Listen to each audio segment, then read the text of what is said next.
Donc cette cellule se compose des éléments suivants. Tout d'abord, on va retrouver notre pièce qu'on souhaite contrôler, donc notre carter. Ensuite, au niveau des manipulateurs, on va avoir un plateau translatant et un bras robot UR10 de chez Universal Robots. Concernant les capteurs, on va retrouver deux barres d'éclairage LED, une caméra de vision industrielle avec sa chaîne d'acquisition attachée et une sonde rototest, donc une sonde par courant de Foucault, destinée donc à contrôler les alaisages du carter. Donc, dans un premier temps, l'opérateur vient charger manuellement la pièce sur le plateau translatant.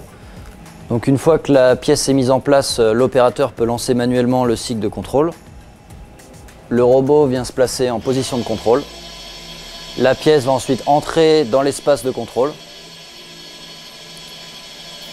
Une fois que cette pièce est détectée grâce à la caméra vision, le plateau translatant s'arrête et les alaisages peuvent être positionnés dans l'espace de contrôle. Une fois ces alaisages détectés, les positions des alaisages sont envoyées au bras robot qui va calculer ses trajectoires pour aller sonder chacun des alaisages de la pièce. Parallèlement au contrôle, une sanction automatique est réalisée.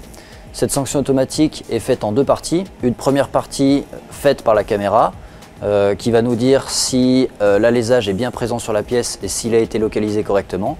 Et une seconde partie faite par la station d'acquisition par courant de Foucault qui, elle, va s'atteler à définir si une crique est présente dans l'alaisage ou non. Ces deux sanctions sont des sanctions binaires, ce qui permet de ne pas ajouter trop de complexité au système. Une fois que le cycle de contrôle est terminé, la pièce va ressortir de la cellule en empruntant le même moyen, donc le plateau translatant.